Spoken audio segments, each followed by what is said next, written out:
This video is going to be dedicated to helping you guys ace your final exam in your computer science course, whether that be university, high school, outside of school, or whether you just want to learn. What I'm going to be doing in this video is going over some really common mistakes that I see all the time personally when I'm teaching people Python, how you can fix those mistakes and remember how to fix those mistakes, because a lot of people will be able to do it once and then forget it. And then I'm also going to be going through big O notation quickly. I'm going to be talking about recursion. I'm going to be talking about the time complexity of standard algorithms, so searching and sorting algorithms, and all of that, the more difficult things that you would learn in a first-year computer science course. Now, I'm going to be doing this all in Python. If for some reason your course is not in Python and you're watching this, that's fine. You're still going to understand the time complexity. You're still going to understand most of the stuff, although some of the syntax will be a little bit different and some of the stuff is specific to Python. Now, this is really important that you guys watch through most of the video, especially if you're struggling with this, as I'm going to explain everything in depth, and I'm going to attempt to do it fairly quickly. I try to keep this video under like 20-30 minutes and explain all the topics as well as I can. If you have any questions, please leave a comment down below or join my Discord server and ask me. I am more than happy to help with you guys. Now, personally, I am a computer science student, so I do have experience writing these exams and writing tests like this. And I personally have created some of my own, so I can tell you exactly the kinds of questions you're going to see, and this will definitely help you a lot. Without further ado, let's get started. Okay, so I guess the first thing we're going to talk about really quickly is mutability. Now, in Python, this is a really important, very important topic that a lot of people do not understand. So we have different data types in Python, some of which are mutable, some of which are not. Standard data types, we have like our int, string, bool, tuple, float, and so on. We have lists, we have sets, we have dictionaries, and there is obviously more data types as well. Now, can you tell me off the top of your head which of these are mutable and which of these are immutable? If not, that's okay. I'm about to tell you. So int, string, bool, tuple, float, conveniently, the first 5 that I typed are all immutable data types. Now, what does that mean? We'll talk about that in a second. List, sets, and dictionaries, which are the only ones I'm going to cover in this video, are mutable data types. Immutable simply stands for not changeable. Mutable stands for changeable. What do I mean by that? Let's create a few variables to show an example. So I'm going to have x equals 5. We're going to have y equals string like this, and we're going to create a list li, which is equal to 1, 2, 3, 4, 5, 6, and hello, because why not? Okay, so we have x, y, and li. Now, x is immutable and y is immutable. Li is not. So the way that we can check this, for example, is if we add something to x. Okay, and it might seem confusing now, but just watch and you'll see how this works. I'm going to say x plus 9. Okay, just in a line. There's nothing wrong with this line. I'm just going to say x plus 9. I'm going to print x. Okay, and I'm going to print x like this. All right, so what you'd say is, okay, so 5 plus 9, well, that's equal to 14. So what is x going to print here? What is x going to print here? Take a guess. Okay, we get 5 and we get 5. Well, why did this happen? Why did we not add 9 to x? Well, when we add 9 to x, what we actually get is a returned value of 14. Okay, we don't change x to equal 14 because we're not reassigning x by saying x equals x plus 9. We're just simply saying x plus 9. So this returns to us a value of 14, but since we don't assign 14 to anything, nothing has changed. Now, obviously, if I do something like x equals x plus 9, we're going to get 14.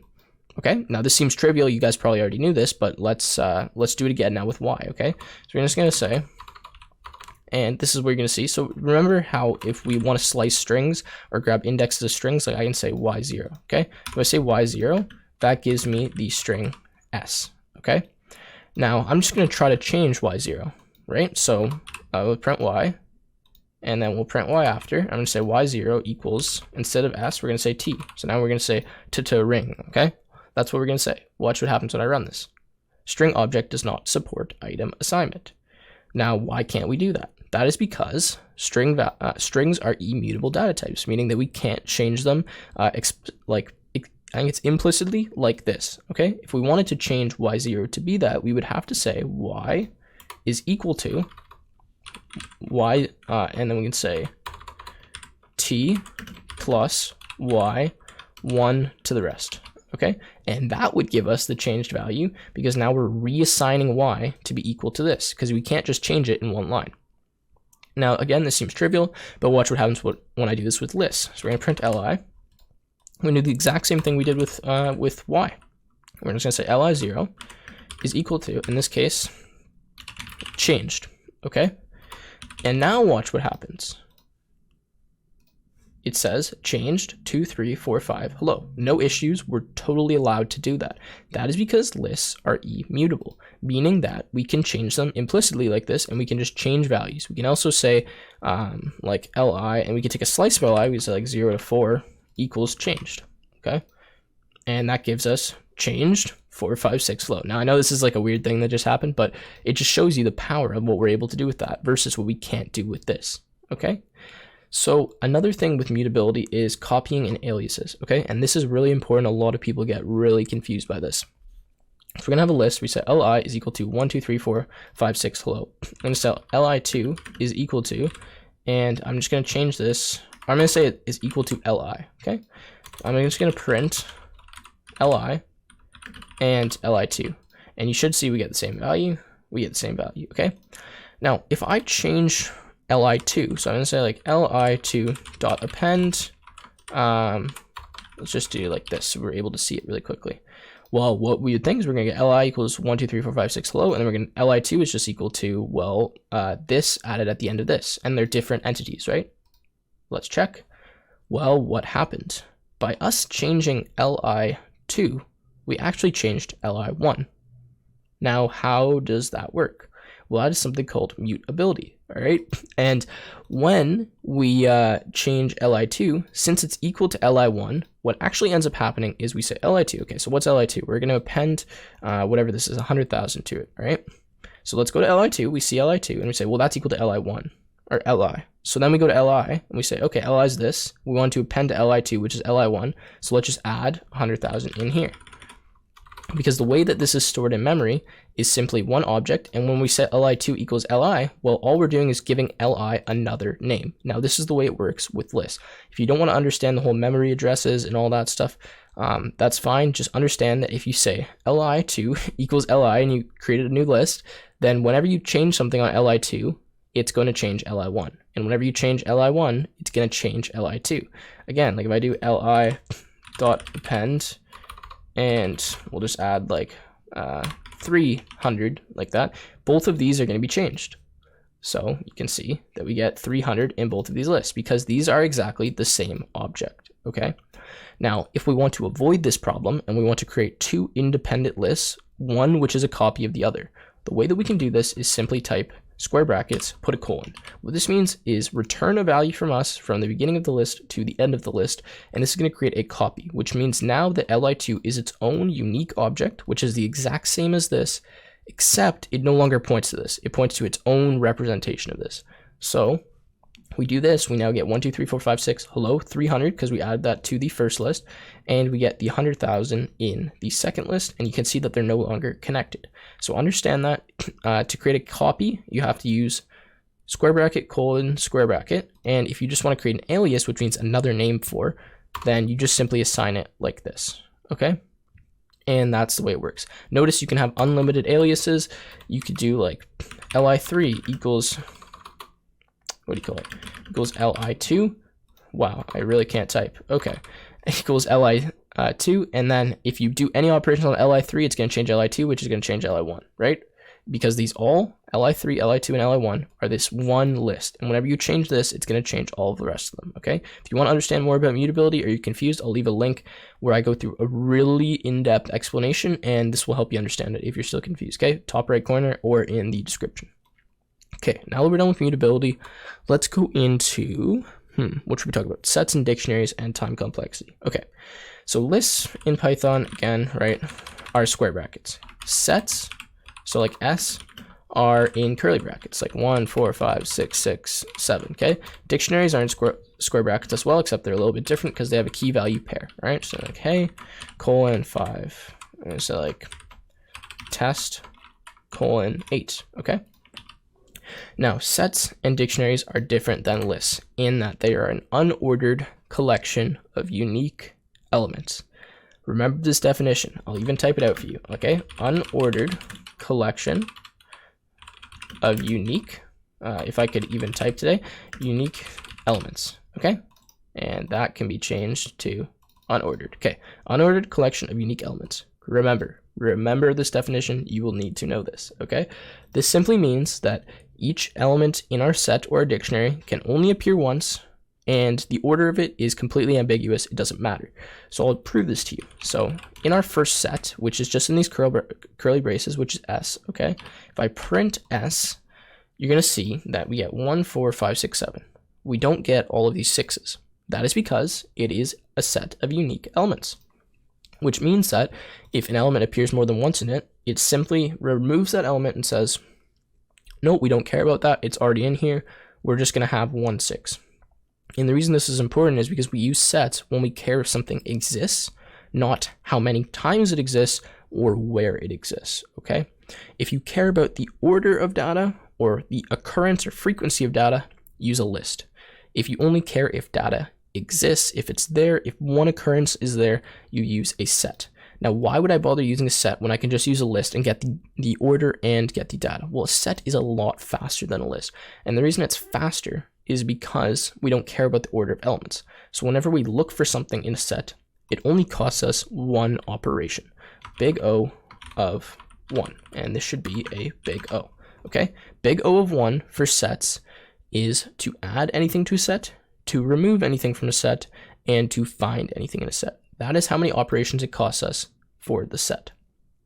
And I hope you know a little bit of big O. If you don't, I'll talk about it in just a second, all right?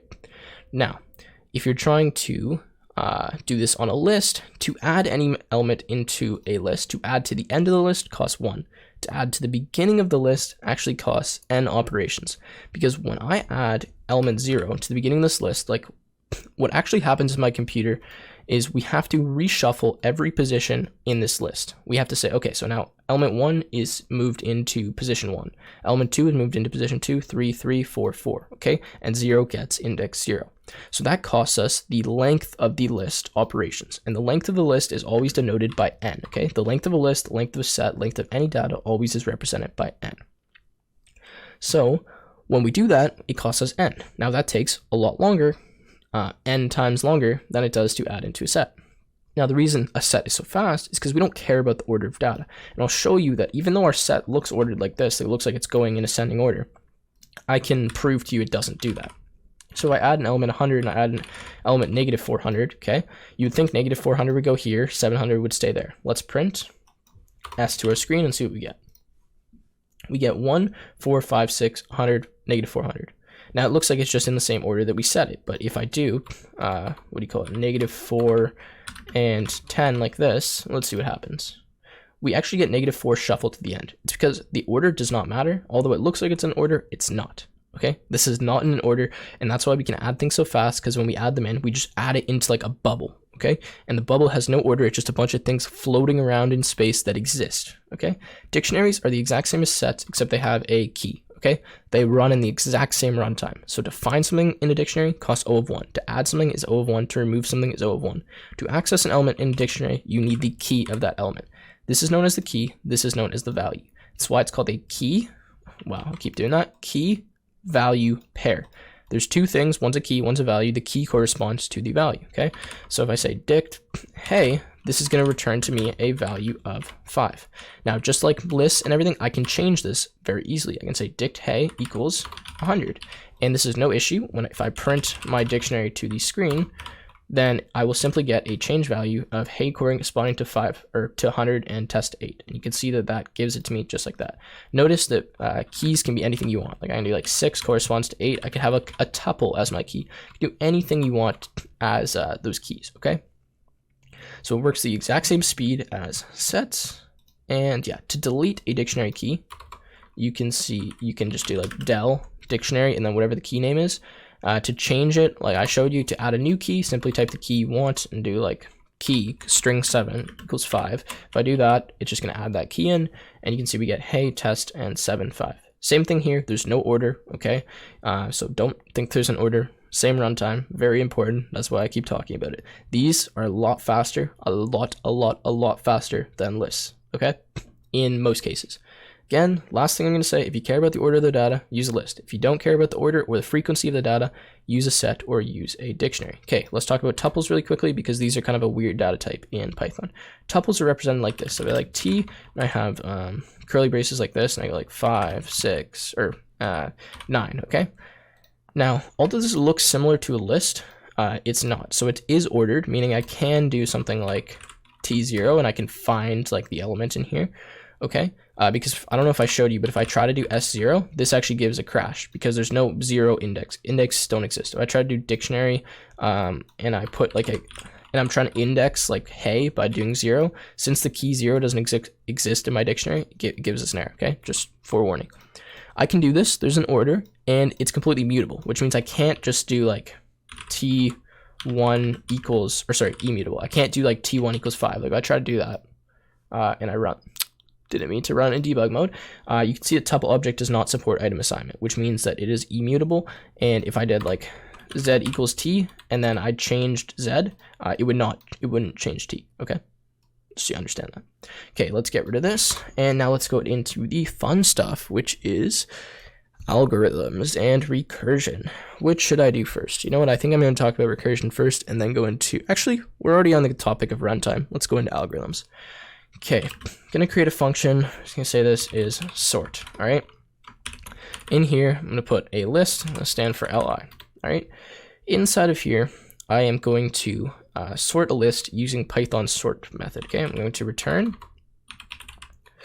Wow. Okay, return li dot sort. All right, and down here, I'm gonna create a list. I'm gonna say li equals like 1, 2, 3, 6. I should probably add some stuff to sort in here. And let's just add like 100 in here, okay? And then if I print to the screen, sort li, let's see what we get. Okay, none. Return l, oh, sorry. Let's do this, 1 second. I'll talk about this in a second because this is also another mistake people get. li.sort, print sort li, let's just say sort li, print li. Wow, I even made the mistake. This shows you how common it is. Okay, sort li, there we go. Okay, so the way that this sort method works in Python is it takes a list, and rather than returning a new list that is sorted, it simply sorts the existing list. And you can see here that I say li equals like this list. I call my sort function, which simply does li.sort. So this is the exact same as just doing li.sort after here, okay? And then I print li, and we get the sorted version of it. How does this work? Well, this works because of mutability. So the way that this can actually operate is since lists are mutable and we can change them without like reassigning them, without saying like li equals li.sort, we can call this method on it. Now, you guys saw what happened when I tried to, for example, return li.sort. Well, what this does is, since this is a method, okay, and I'm calling li.sort, well, li.sort doesn't return a value. It just sorts the list. So when I return the value of li.sort, it's equal to none because, again, it doesn't return anything to us. So that, like the Python built-in function that sorts, all it does is sort the list. It doesn't return it. So if we try to return what is being returned from there, nothing's being returned from there, so we're essentially returning none. I hope that makes sense on how that works, because a lot of people, what they do is say li equals li.sort, like literally exactly what I did, and then it prints none. And they're like, what the heck? Why isn't it working? It's because when you call this sort method on a list, it just sorts the list in place. Like it doesn't create a new list. It just sorts the original list. That's really important. It seems trivial, but like a lot of people make that mistake. Like I even made that mistake, and I've been coding in Python for way too long to have made that. All right. Now I'm going to show you what the sorted function does, and then I'm going to talk about the time complexity of all these. Okay. So sorted is a little bit different. So I say sorted, and then I do li. This is the opposite of .sort. Well, it still sorts it, but it just returns to us a sorted list. So watch, if I say sorted li and I print li, watch what happens.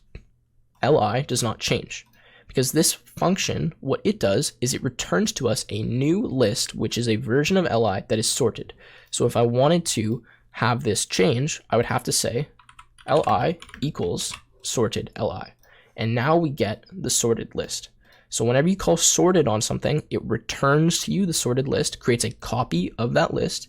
Whereas when you call .sort, it simply just sorts the actual list and changes it. Now you can run into a lot of issues when you want to sort something, but you want to have the original list as well, and you decide to call .sort.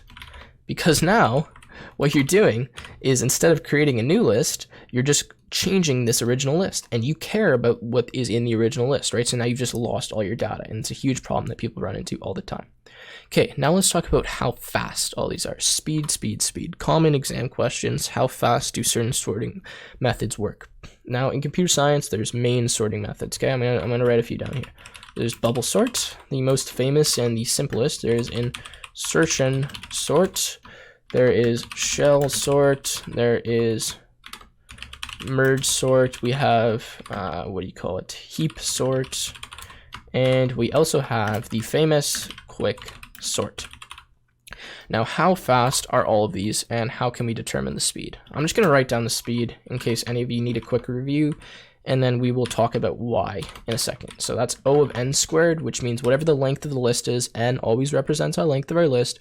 It's going to take n to the power of 2, so the length of the list to the power of 2, time to sort that, okay? Insertion sort is the same, n to the power of 2. Shell sort ranges, okay? So it can actually have multiple different times based on the sequence. This is typically not one you're gonna have to know, but I'm just gonna tell you in case you do. It ranges from O of n log to the power of 2n to,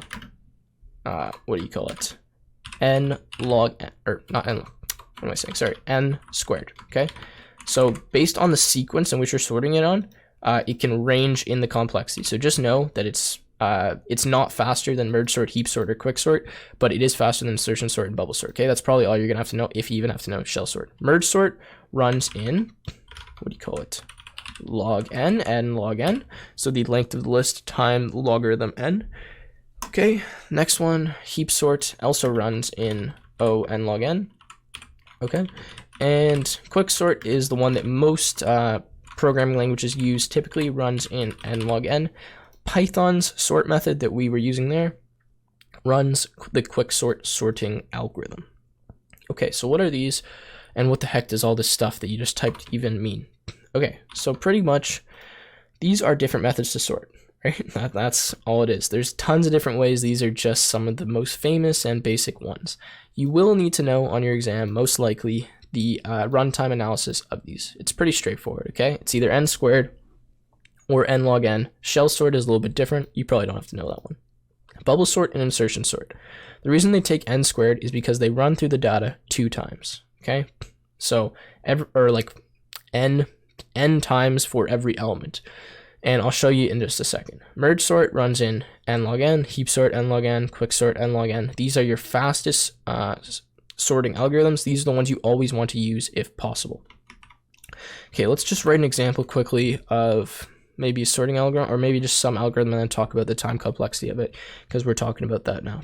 So how can you determine the time complexity of a program just given like a function or something, okay? I'm going to show you how to do this. I'm going to say define run. I'm going to say a list, which is, well, obviously just going to be a list. It's going to be of length n, right? Just so we understand that. And in here, let's do something, okay?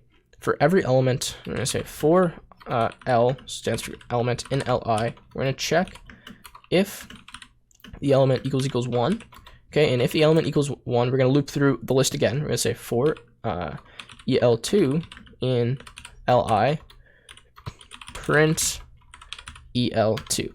Okay, now this function makes no sense. Like, there's no reason why we'd want to do this, but we're just going to go through and analyze the time complexity of it. Okay, so we're going to call this function, we're going to say run on 1, 2, 3, 4, 1, 6, 7, 8.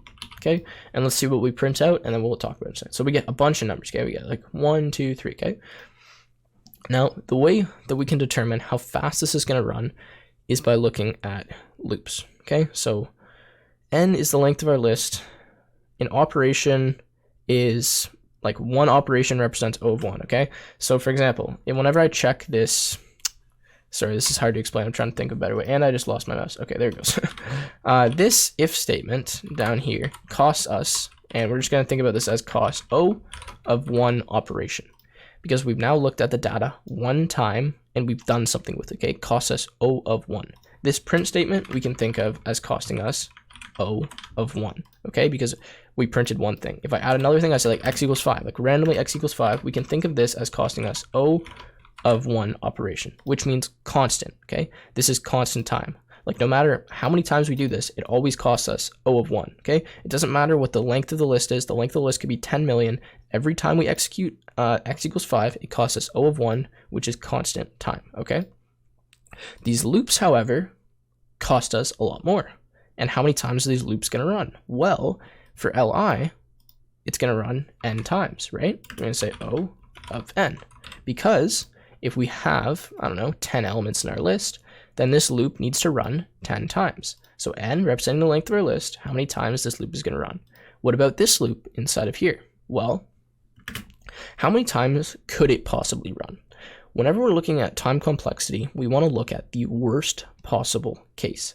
So you're saying if Li equals 1, we're going to run this loop. Now, in this instance, this loop is only going to run twice because we only have 1 2 times, right? But what if every element in our list was 1? And that's completely possible. There's nothing saying that can't happen. Then that would mean that this list or this loop would run n times. Okay, so we have O of 1 here. We got O of 1, O of 1, and then we're running this loop n times and running this loop n times. So what's the time complexity of this algorithm? How long does it take to run? So we can look at it here. We're going to say for every O of n, right, then we're going to do all of this, which means we're going to have one operation for every n. So that's 1 times n. So we're just going to say multiplied by 1. Okay. And then we're going to also run O of n times. So we'll run O of n times every O of n times, or n times, okay? And then we're going to do 2 operations. We're going to print, and we're going to say x equals 5. So that's O of 1 plus O of 1, right? So what does this give us? Well, if we give it equals and we do a little bit of math here, we can see that that's actually going to give us a value of O of n, right? Because we're multiplying by 1. And then O of n times O of n. Well, what's that? That's O of n squared. So n to the power of 2. Okay, and after this, we have O of 1 and O of 1, which means we're going to get O of n another, what do you call it? Wow, I don't know what I just printed there. Okay, we're going to get another O of n another 2 times. Okay, so we're going to have O of n. All right, so let's add these up now and see what we get. Well, if we do a little bit of simplification here, we can say that equals 3 O of n plus O of n to the power 2. So this is our runtime of this algorithm. However, we want to reduce this and simplify this. And the way that we can do this is by removing constants, okay? So O of 1 times O of n, we get, like all these ones here are known as constants, okay? They run in constant time. It doesn't matter how long our list is. These are always going to take 1 operation to run. So we can actually remove them, which means that now our operation becomes, well, we get rid of this, okay? And we get rid of this, and we get O of n multiplied by O of n, which means that now our final product is just O of n squared. Another way to do this is you can multiply it out like I did. So like, let's say we get to the point here, we're at O of n plus O of n squared plus O of n plus O of n. Now we have 3 O of n plus O of n to the power of 2. Now, this 3 O of n is much, much, much, much smaller than O of n squared. Let's think about this, for example, because we only really care about big O analysis for like extremely large piece of data, because that's going to determine literally how long it takes. If you're just running this on 10 elements, it doesn't matter if you run 3,000 operations on those 10 elements, it's still going to run like instantly, right? So let's plug in 10 million here, okay? 10 million to the power of 2. How much larger than that is 3 times 10 million? Well, that is a lot larger. So we can simply omit this 3 O of n, because this O of n squared is going to overpower that so much that we just care about that. Okay, and that's how you can look at big O analysis. The way that I typically do it is just look at the loops and look at how many times each loop could possibly run. So we say we have this if statement, but we don't care about that. We have this print, we don't care about that. We have this x, we don't care about that. And you could have infinitely many more operations in here. We don't care about them unless they're a loop.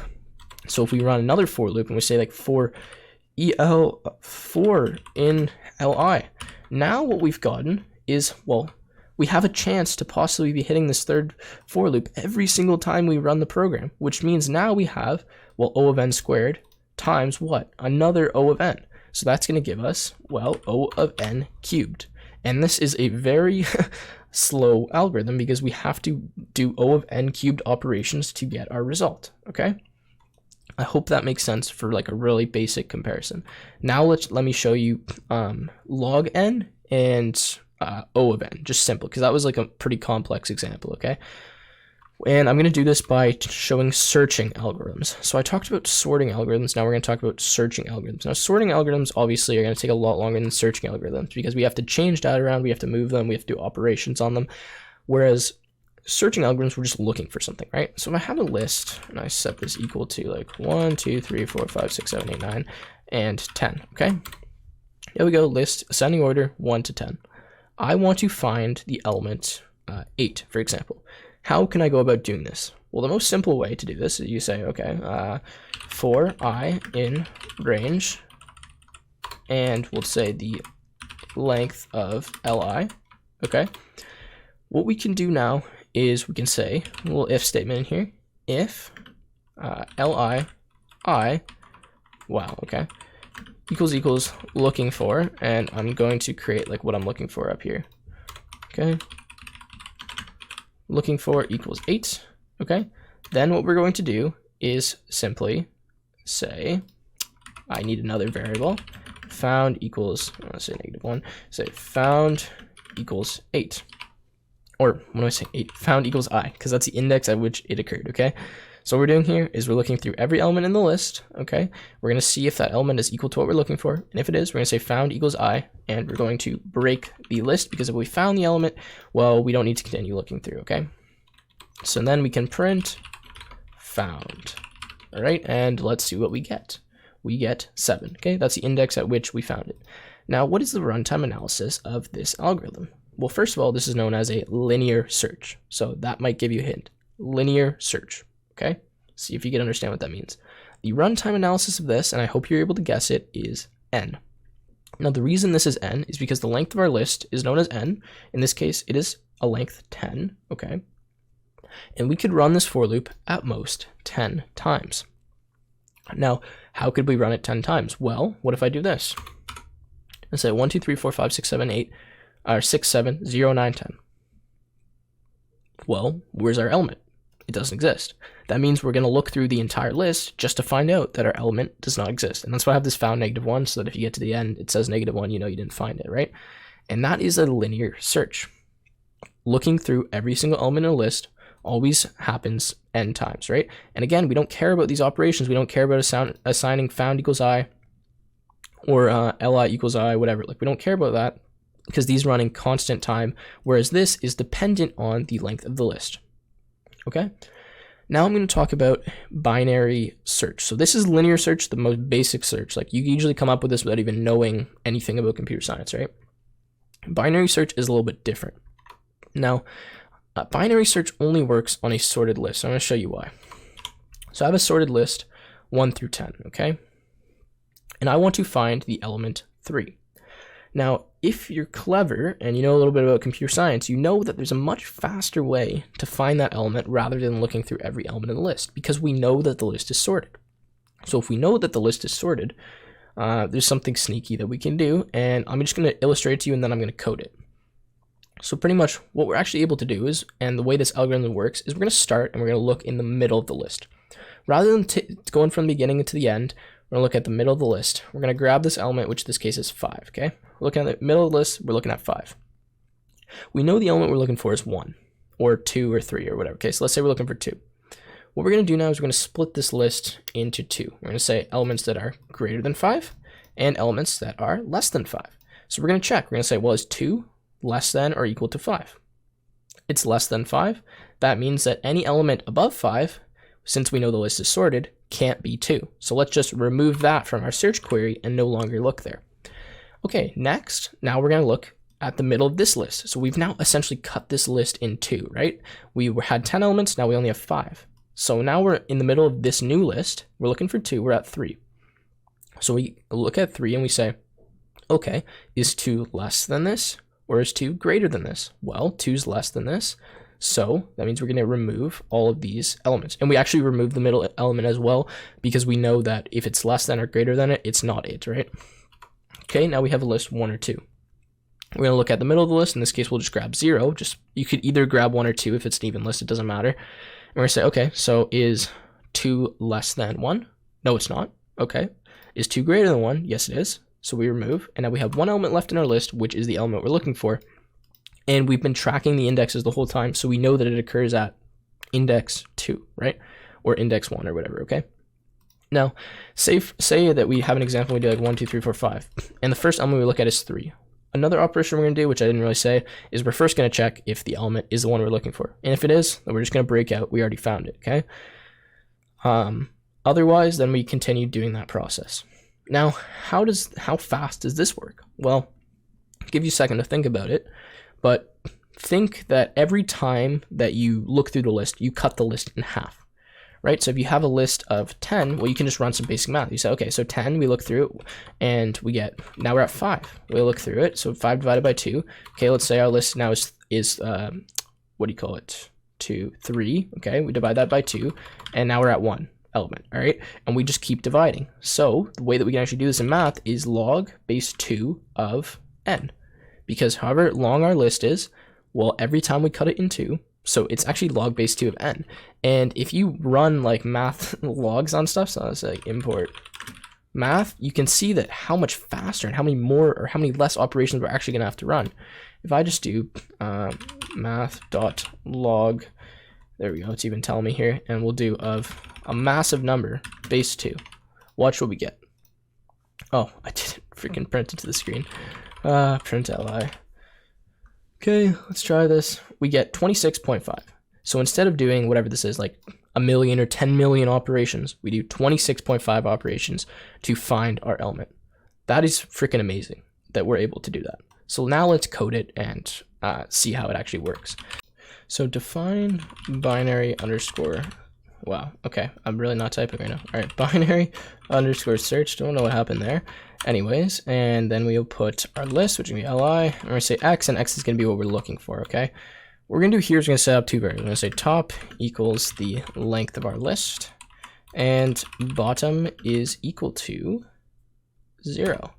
And what we're going to do is we're going to change bottom and top to slice our list in half. And the reason we can't just slice the list, right, we have to do the bottom and top variables, because if we slice it, then we're going to lose the indexes at which our number is. We can't just say like divide the list in 2 and then take like a new list and look at it. We have to look at the same list just from different indexes, right? I'm going to say, well, top is greater than bottom, because if we get to the point where bottom is greater than top, then that means now we're like flipped around in the list and our element doesn't exist in there, like we haven't found it yet. So we can just stop running at that point. What we're going to do is we're going to say middle, which is we need the middle index, is going to be equal to top plus bottom in brackets. I made this mistake earlier. Integer divided by 2. It's going to give us the middle index of our list. Now we're just going to check. The first thing that we always check is like if the middle is actually our element, if that's what we're looking for. So we'll say if li at index middle is equal to x, then let's simply return middle, because we're done. We found it. Okay. Otherwise, so elif li middle is greater than x, then what we have to do is change the bottom. So now we're going to shoot the bottom upwards because we don't need to look at anything below that middle index, right? Because we know it's going to be greater. So we can simply say that middle is going to be equal to, or middle, what am I saying? Bottom is equal to middle plus 1. Now the reason we can do this is only if we know that the element exists in the list, okay? If you don't know the element exists in the list, you got to leave this as middle, because if you try to add 1 to the middle like this, right? And there's only 1 element in the list and that's not the list, then you're going to run into like an index error. So I'm going to leave it plus 1, but just so you understand that, okay? Otherwise, so if it's not greater than, it's not equal to, it must be less than. If it's less than, we're going to change our top. Now our top must be equal to middle index plus 1, I think. Let's see here. One of them's minus and one of them's plus. Okay, let's just see if this works and then we'll play around with it because I honestly forget and for some reason I'm not thinking too great right now. Okay, so binary search, and then let's go in here. Let's create a list that's ordered. Okay, 9, 10, and let's look for element 4. See if we run into an issue here. Oh, we didn't. Okay. IND equals the second time I've done that. Now, probably actually more than that. I'm sure someone's counting. Print IND, none. We didn't return anything. So we didn't find it. That means we had an issue with our middles. Let's just do this. This is going to work. It's just going to be slower. Oh, and now we're running into an issue. Li middle equals X. Bottom equals middle. Top equals middle. Okay, give me 1 second. I'm going to have a look and I'll come back. Okay, so apparently I wasn't thinking very very well when I made this. So you can see I changed the sign now. Pretty much it's because usually I say like if X is less than Li, but for some reason I decided to do it the other way. Anyways, you just need to flip this sign around so that it's actually going to work, because what we were saying before is if the index in the list is greater than X, then we're saying bottom, we were like incrementing bottom to move up so we'd never find the element, but now it's the other way around, so it's proper. So you see if we run this now, I just changed this to 17 to make sure it was working, but we get with the correct index, and you can change this to whatever index you want. And yeah, 2. Oh, now we're running into another issue. Great. Let's see here.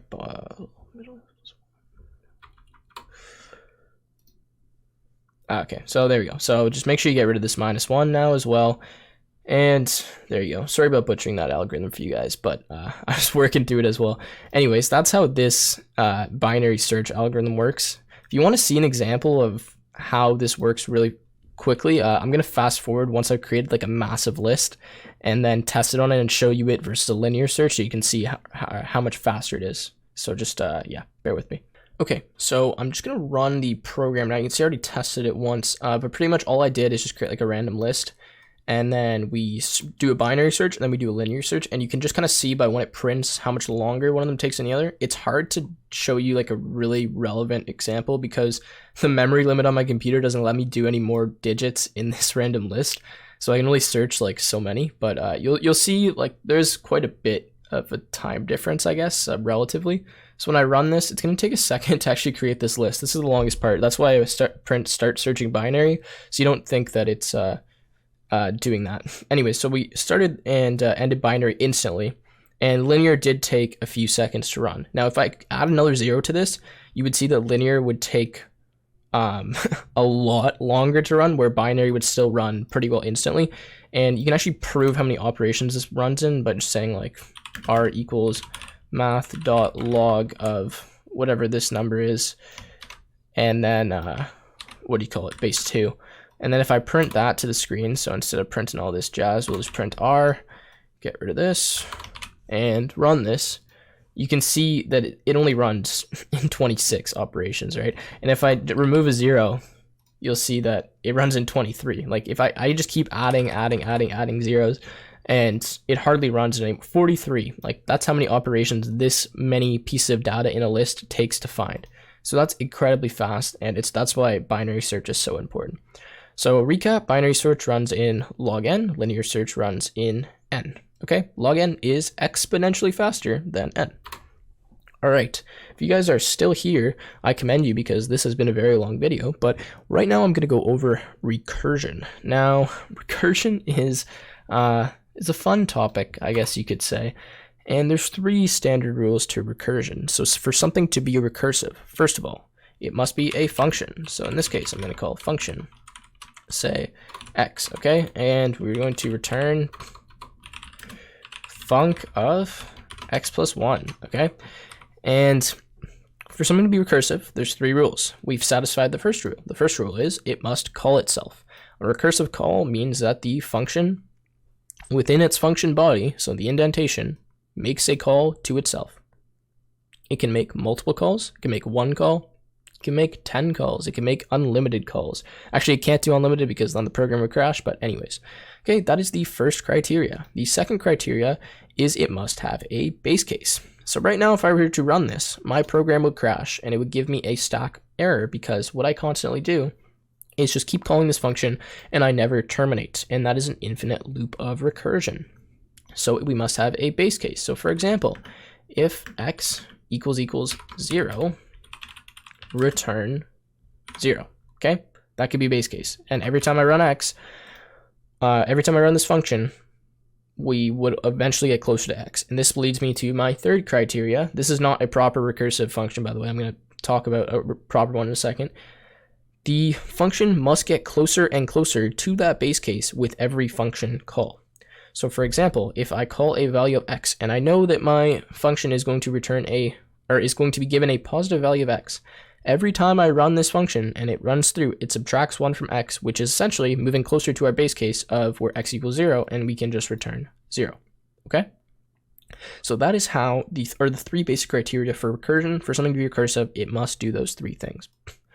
I'm going to show you the most trivial example of recursion that I possibly can, and it is factorial. If you don't know what factorial is, I think it's like exclamation point 5 stands for factorial, and that is equal to all of the numbers underneath 5 multiplied by each other. So that is 4 times 3 times 2 times 1. And I actually think 5 is included in that as well. 5 times 4 times 3 times 2 times 1. That is the factorial of 5. So you can see that as we keep multiplying this, it gets much and much larger. If I were to do the factorial of 10, like that's a massive number, okay? So let's say define fact, which can be factorial of n. N is going to be the number that we're given, not to be confused with the length of a list. What we're going to do here is we are going to set up our 3 criteria. So the first criteria is it must call itself, but we're going to do this in a different order. We're going to set a base case. We're going to say if n equals 1, return 1, because the factorial of 1 is 1. This is the case that we know, so we can return that. We could also do factorial of 2, which is 2, if we wanted to make this simpler. We'll say return, when n equals 2, return 2, because, you know what, that's fine. Or we'll say n is, yeah, okay, that's fine.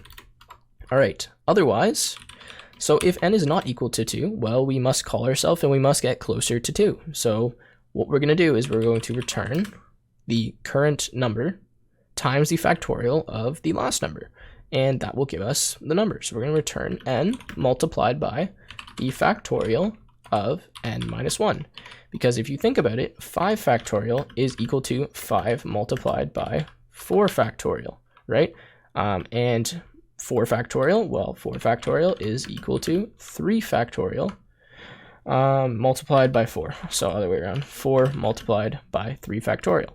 And you can keep going on and on until eventually you hit 2, and we know the answer to 2, so that we can traverse backwards and find the answer to 5 factorial. This might seem confusing, but let me run it for you. Factorial 5. Let us print this out to the screen. I believe it's... actually, I don't know. Let's see what we get. 120 is the factorial of 5. So 5 times 4 times 3 times 2 times 1. The factorial 4, let's see, is 24. Factorial 3, test this out, is 6. 3 times 2 times 1. Okay, makes sense. Factorial of 1 is...